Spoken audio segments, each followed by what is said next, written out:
I should be back now, guys. Sorry about that. That was completely unintentional. I'm not sure what happened, but OBS just decided to literally stop streaming. So, all right, let's see if I can get this going now, guys.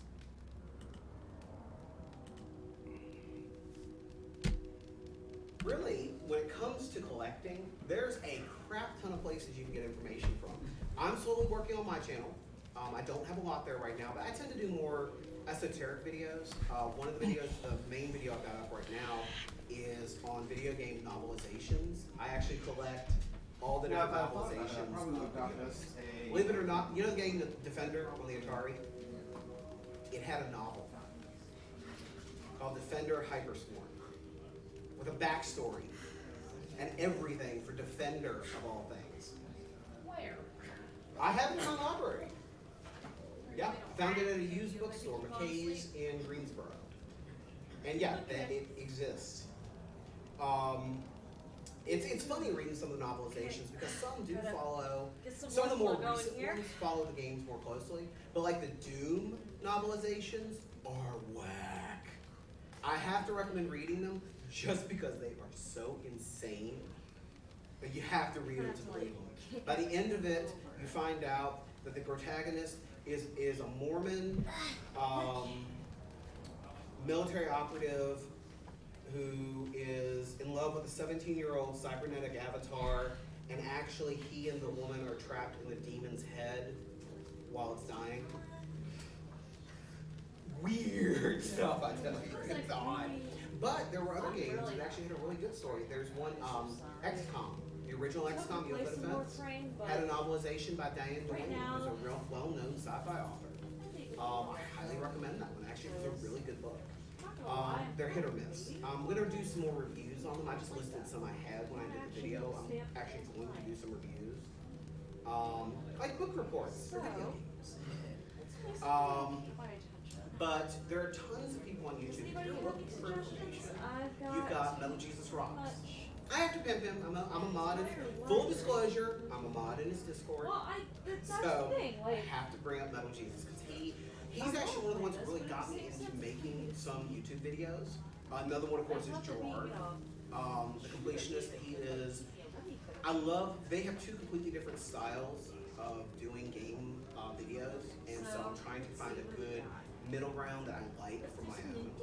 GameSack. If you like documentary formats for your video game video game knowledge, GameSack's great. They release every 2 weeks, and they are anywhere between 20 and 35 minutes, and they go in depth. They have actual captured footage for all their games, awesome tidbits and trivia, and they show stuff that you wouldn't normally see. There's some Japanese imports. I'm actually looking at getting Japanese imports. I don't speak a word of Japanese, but these games look cool.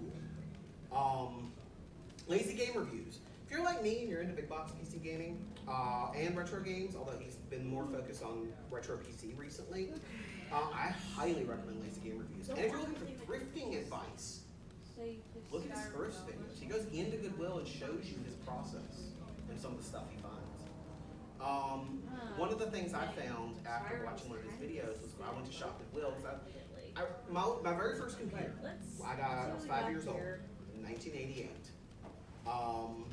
Brandon wasn't even born yet. Sorry, it's dating me a little bit. But that was my very first computer was a Tandy 1000 HX. My parents had gotten it for me for Christmas. It had 640K of RAM, 3.5-inch floppy drive, and the monitor. And that was it. And that was top of the line back then. When you're talking an Intel 8088. Oh, the Tandy 1000, they're awesome. In fact, Lazy Game Reviews has a video on restoring one of the original Tandy 1000s back in the day that I highly recommend checking out if you haven't. But I was on shopgoodwill.com searching. I found a Tandy 1000 HX with the box, with the monitor, with its box, that worked for $131 shipped.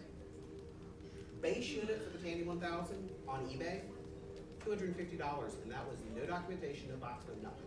Now this didn't have any of the manuals or any of the software with it, but I had software to run on it. So one of the videos that's on my YouTube right now is me unboxing it, booting it up for the first time, and playing with it. Now, unfortunately, the one that I bought was not a duplicate of the one I used to own. The one I used to own is gone.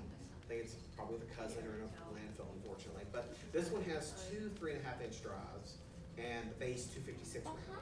So I'm actually looking at sourcing a board to up the memory so I can actually play more games. Okay, but Which right now I'm a little limited. seriously, I know Bill Gates said how 640K was enough for anybody, but I want more. But that was a case of I saw that auction on Shop Goodwill. I knew my limit. My limit was 150 bucks, which meant I could bid 120 because the shipping on it was $30. And I was waiting and waiting. I bid 120, but it only hit 101. Nobody else bid. Oh, there was like 2 other bidders. Nobody else bid on it after I bid the 120. So I got it for 120 and shipped. And first thing I did when I got it to my house was unpack it, clean it, and test it. And it was awesome. That was a case of me collecting for my childhood and remembering an awesome time. Because I was, like I said, that was a very, my parents, my mom told me they took out a loan to get that computer for me. He does have a point. Because of that computer in 1988, I work for Virginia Tech now as a systems administrator. I'm also considered a faculty member there because of my position. So I went from a small kid in 1988 to where I'm at now. And that's all because they bought that computer for me. I would not have gotten where I am otherwise. So this was a chance for me. I mean, honestly, it was priceless. I would have bid anything, but I knew my limits, and so I did not want to go above that 150. So, but if you're looking, so like I said, set yourself a limit and stick to it.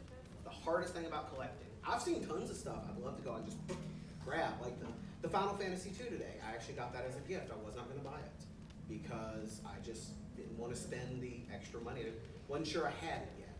So, but if you're still looking for more information, Happy Console Gamer is a great one to watch. He does a lot of retrospectives on the gaming scene at the time. It's recollections of his childhood and playing the games.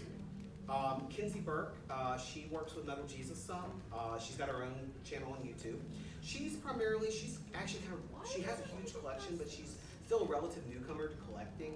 So I actually really enjoy when I see her retrospectives and see some of the stuff she does on collecting. Kelsey Lewin is another good one. She has a podcast. She owns Pink Gorilla in Seattle, which is a huge retro gaming store out there. There's 2 of them out there. And she focuses a lot on Japanese import games, import systems, and talking about how the store really kind of works. And we've got some Steven Universe people. Hi, Rose Sports. I definitely recommend checking out the podcast and her channel. Her videos tend to be about 5 to 10 minutes in length. They're quick. You can binge a lot of them fairly quickly. And she does things like on the Wonder Swan, which is never released here, and different systems like that. John Hancock, we mentioned him at the beginning. He is known as the Immortal John Hancock. He has, I believe, last count was 25 complete collections. Everything from Genesis to SNES to Engage. I remember the Engage. So he's one, if you're looking for more information about various systems or what to look for, he's the guy to talk to. And he's got the complete, almost complete Atari 2600 box collection, which has been almost impossible to get. Yeah. He's one, he again works with Metal Jesus a lot. John Riggs is another. Now Riggs is interesting. I really like John's channel because not only does he talk about collecting and he talks more about maintaining. He actually does, he's got what's called open cart surgery is his video series. And so he goes in and repairs damaged cartridges so that they work again. In some cases it's bypassing bad traces of wires, putting new caps, things like that. He's one, if you're into the nitty gritty tech stuff, definitely watch him. And he's also into import games as well. He does a lot of the Japanese imports. Pushing Up Roses is one if you're interested in PC games especially adventure games, mystery games, things like that. I highly recommend her. She also talks a lot about mental illness in video games. She's very open about her depression and things along those lines. If you're somebody who struggles with mental illness in gaming, or you just want to learn more about how you can help yourself or others, definitely check out her. And of course, we've got our 2 people here, the completionist, Gerard himself, and Alex. Alex, of course, has the decks, but together they are the Super Beard Brothers. They have Let's Play. So if there's a game that you probably are never going to get to, I love Let's Play channels on YouTube for this reason. If there's games you're never going to get to, you can watch somebody else play them. In fact, when I'm at work most of the time, I have Twitch or YouTube on in the background, so I can hear and see people play stuff that I'll never get to play otherwise, or that I don't want to play. I mean, sometimes it's fun watching somebody play a terrible game, just for the laughs, just for the holes, to use the kid lead speak these days. But I mean, Gerard's great if you like console games of all the generations. He hasn't gone back to Atari because there's not really much to complete for Atari. But really, from I guess the NES age and on, he's a good one to watch to see if you're going to enjoy the game. And so I figured right now, what time is it actually? I don't even know what time it is. All right, that gives me 10 minutes for questions. I timed it perfectly. So who's got questions? Okay, so this is something that I need to ask you. Whenever it comes to actually cleaning like the old NES cartridges and stuff, I know you said like use a Q-tip. What about a soft bristle toothbrush? It would have to be very soft. Again, you want something that's going to get the dirt off, but not damage the traces or the actual copper pins. I'll tell you another one, and I don't know if this will work on. Paper towel with the rubbing alcohol. As long as it's like a Bounty or something that's a soft paper towel. An industrial one like you find in the restaurants here would not be what I would recommend for cleaning a game. Yeah, actually a microfiber cloth would be a really good way to go, like you clean your glasses with, because you can spray that with the denatured alcohol and be good to go. You want the alcohol too. You don't want to use just water, or water period, because water takes a while to evaporate. Now if you dry it immediately after, it's not as big of a deal. But if I suddenly spilled the denatured alcohol on a cartridge, I have less to worry about than if I spilled water on a cartridge. Denatured alcohol evaporates like that. I mean, it's that quick. That's why I recommend it. What you got? Alright, supposing I could find somewhere in my old stuff a TI-99, the briefcase with a dozen cartridges in it. Do you think that would finish? A TI-99, if it's working, Oh, it's working. I would say probably, I mean, I haven't priced one of those recently because I just haven't looked at that brand of retro computer. I would say at least probably 50 to 100, just a wild guess. Were you here when I mentioned checking the eBay closed auctions? Okay, what I recommend if you really want to price something like that, go to eBay and do a search for it, but look for the closed and completed auctions. That gives you a really good indication of what people are actually buying it for. Because it may be worth way more than that, but they're not buying it for that rate. Earthbound is worth, sealed, like $1,000. Most people probably pay around $700 to $800. So it just varies, especially depending on what accessories you've got, the condition it's in, and what software you've got. Because there are a lot of common TI-99 cartridges. But if you've got some of the rarer ones, or you've got them boxed or with documentation, that's the thing. When you start inventorying your collection, it helps to know what you got. I've actually got a game that I've got 2 different manuals for, and I think one makes it a little bit more rare than the other. I have a copy of Aladdin on the Genesis, complete in box. Aladdin with the Genesis came with there was 2 different manuals for it. Both are legit manuals. One's in black and white, one's in color. I haven't been able to figure out which one is the more expensive yet. But there are some games, when I got that 100-box lot from a guy down in North Carolina, there were so many that I could not find prices for on eBay that I actually don't know what they're worth, because they've been impossible. They're just so rare, especially sealed or complete in box, that I haven't been able to get a good pricing perspective on it. I like tutorials out there. Probably some Undertale people. So, like I said, that would be my best bet. If it's for more common retro games, pricecharting.com is a good one. But yeah, TI-99, those are good machines. They're fun. They're fun. All those for me was Varsec and less infuriating. I actually had one of the old TIs that was almost like a portable version of that. Came out a couple years later. Not sure where I got it, but it was cool. I had was a keyboard with a cartridge slot that was directly into the TV. This one actually has a one-line LCD display on it, so you can do some basic programming on it. Who else got questions? Anybody? Bueller? Bueller? Bueller? All right, well then in that case, guys, I really appreciate you guys coming to my panel. My email address is up here, so are my YouTube, my Twitter, my Twitch, and my blog, which I'm working on updating. I will throw up a copy of the PowerPoint or as a PDF file on my website later, so if you guys want to download a copy of it, you'll be more than welcome to. Any questions you've got, I'm more than happy to answer them. I'm going to stick around for a few minutes because I don't think the next thing in here is for a little bit. But if you guys have any questions, feel free to ask. And thank you guys for coming. I really appreciate it.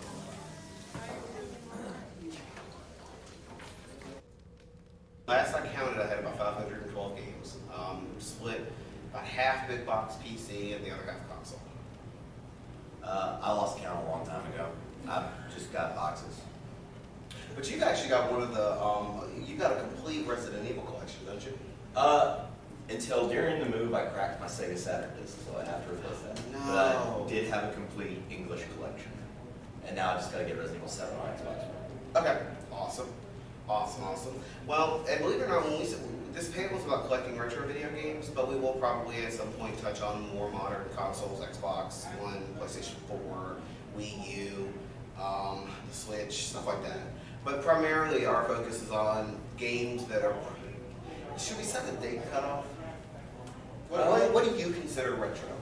What I consider retro would be like, to me, NES and beyond, because I was a guess 5 when I got really into games, and that Sure. was the Sega Genesis, Super Nintendo. So I would consider retro before Okay. I got into it. And I have a little bit of a different philosophy on that. I was born in '83, so what I collected primarily is from my birth year on. Anything before that is awesome, but not my primary focus. Right. But I consider anything retro really 2 generations back and before. So we're not talking the Xbox 360. We're talking. I'm actually talking like the original Xbox, and back is what I consider retro. Which I don't want to admit is old yet. You and me both. That just makes me feel old. But you know, one of the things we get asked a lot, and it's true for almost any collector, why do you collect? Well, for me, and I think for Tyler as well, it's a great way to remember and to archive the past. You know, we have, welcome. But you know, we have, it's a great way to remember the games of the past that we absolutely adored. I mean, you're a huge Resident Evil fan. So for you, having a complete English collection is a great way for you to remember all the wonderful Resident Evil games that you played. Yep, go back and play them anytime. Yep, you can, then that goes right into the next one. It allows you to relive the happy times. So if you had a particular emotion while playing a game, you can sometimes trigger that emotion again just by replaying it. Of course, bragging rights, that's another good reason to collect. I like to throw out the figure 512 games. It sounds really cool. May not always be cool, but it sounds really cool. Or when you hit a game no one's heard of. Exactly. All right, out of your collection, what's probably your most obscure game? Well, I have a game called Bombing Islands, which I once posted online, and it offered a $50 GameStop gift card to anyone who could tell me what it was, and no one could. Really? No one could. Oh, that's awesome. I probably, for my weirdest or most esoteric game, I honestly don't know that I've got one that's really, really weird. I've got some rare stuff, but not stuff that's really kind of weird. So you need to get challenging for your collection. Exactly. Or, you know, some CDI porn, something like that. Yeah, I just really can't think of something that I've got that's really just weird. Coolest was probably the copy of, one of the coolest in my collection is my signed copy of Gears of War for Windows. I got Cliff Blazinski and Mike Capps from Epic to sign. Nice. Yeah. Which, if you, one thing you'll note, I love video game guests. We don't have any this year really, except for Tyler and Chris. But video game guests tend to be very, very, they're either very, very reserved or just very, very gregarious. And like Cliff Blazinski and his wife Lauren were just amazing. Sid Meier, who I've met, wonderful man. So if you ever get a chance, if you can go to a con that's got gaming guests, I definitely recommend it. But when it comes to collecting video games, have you actually priced what your collection's worth?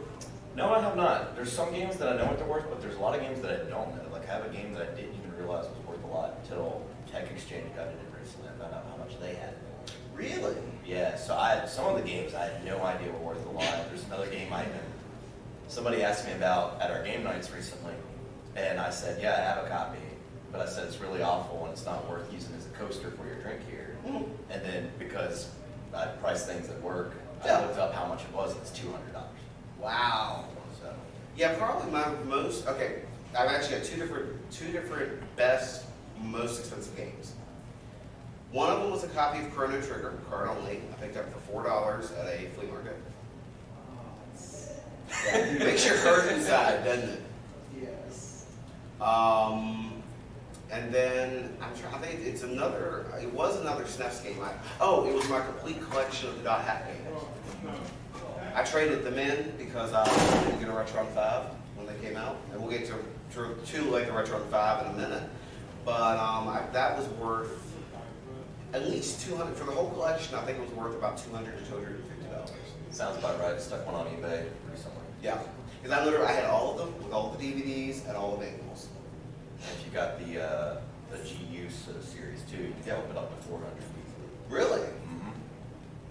I ripped off. You want to trade into that? I hope it wasn't me. No. Okay. No. Well, I mean, it was to a local. It was in Richmond. It was to a local store. So I mean, at least I didn't get ripped off by GameStop. True. If I'm going to if I have to choose how I'm going to get ripped off, I would much rather it be a local store that rips me off than.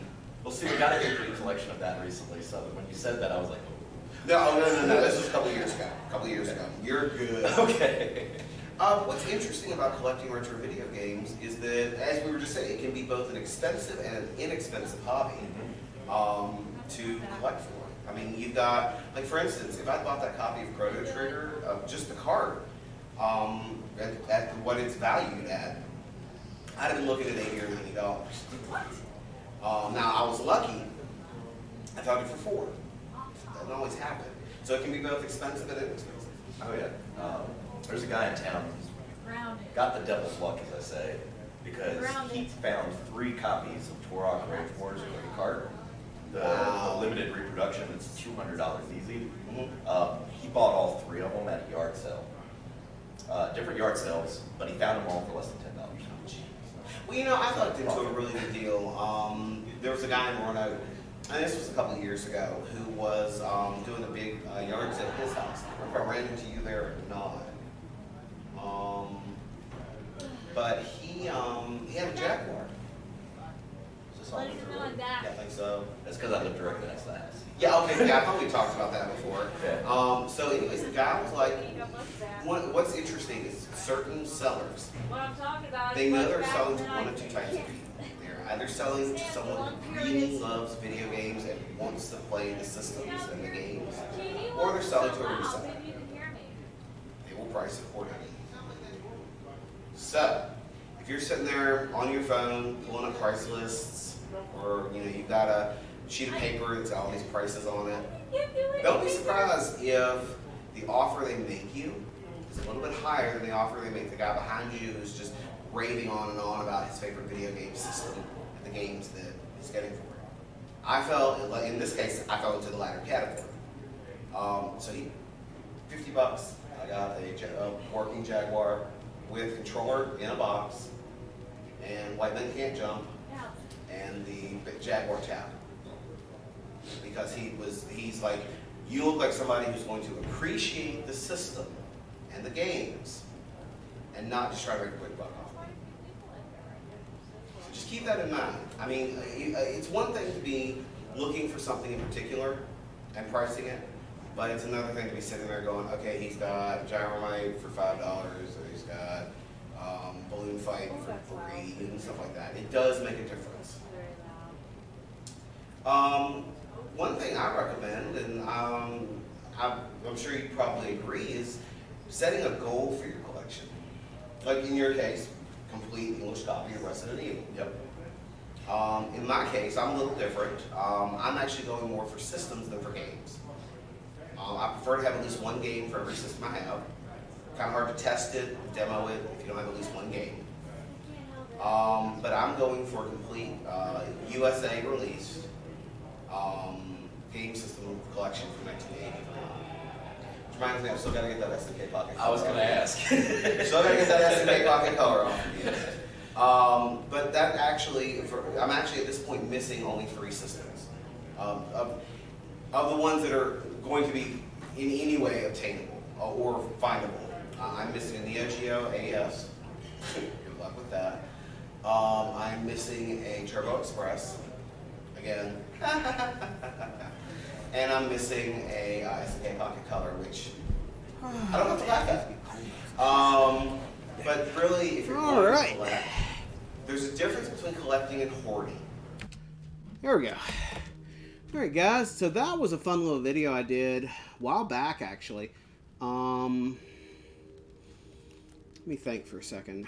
That was the year I got sick at Mysticon. So I guess that would have been 2017. Spring of 2017. Right. Oh, whenever you first got your autoimmune disorder? Yeah, but it was before that. Because I got sick the week after Mysticon. From pushing myself so hard.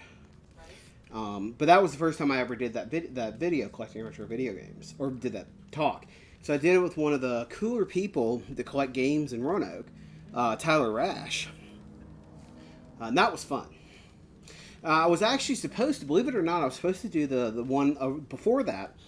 I was supposed to do that one with Gerard, the completionist, at EtsuCon. But because of all the demands on his time and like his autograph session running over, he was like, "Dude, I'll meet you there. I'm gonna be a few minutes." I said, "Dude, don't worry about it. If you got fans here, worry about them. I can do the talk." I said, "It would just be cool if you had been able to be on it, but you're here for them, not for me." Exactly.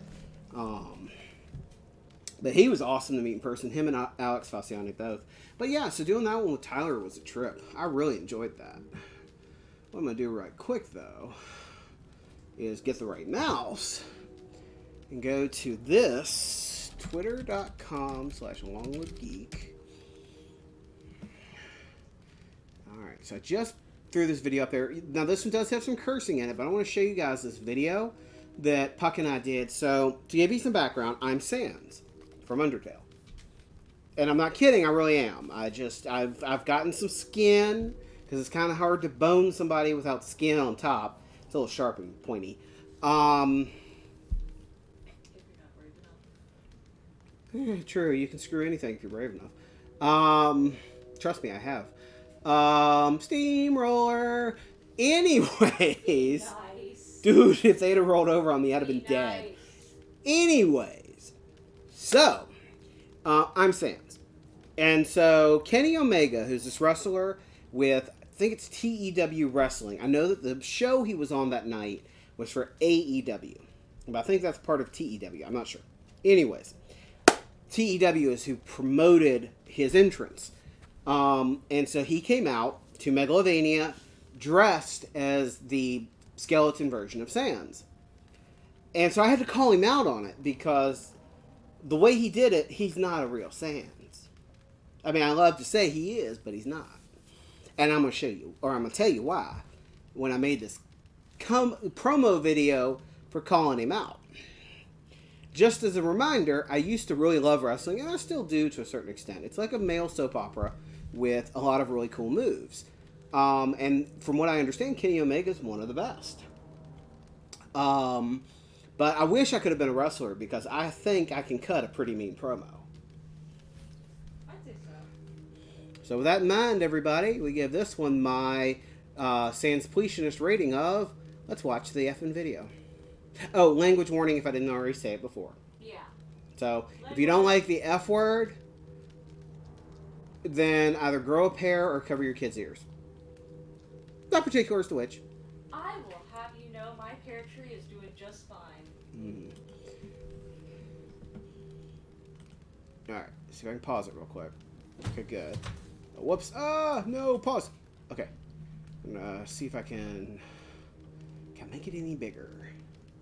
Embed code, Twitter. I don't think so. Alright, so what I'm going to have to do then is There you go. Control minus, my friends.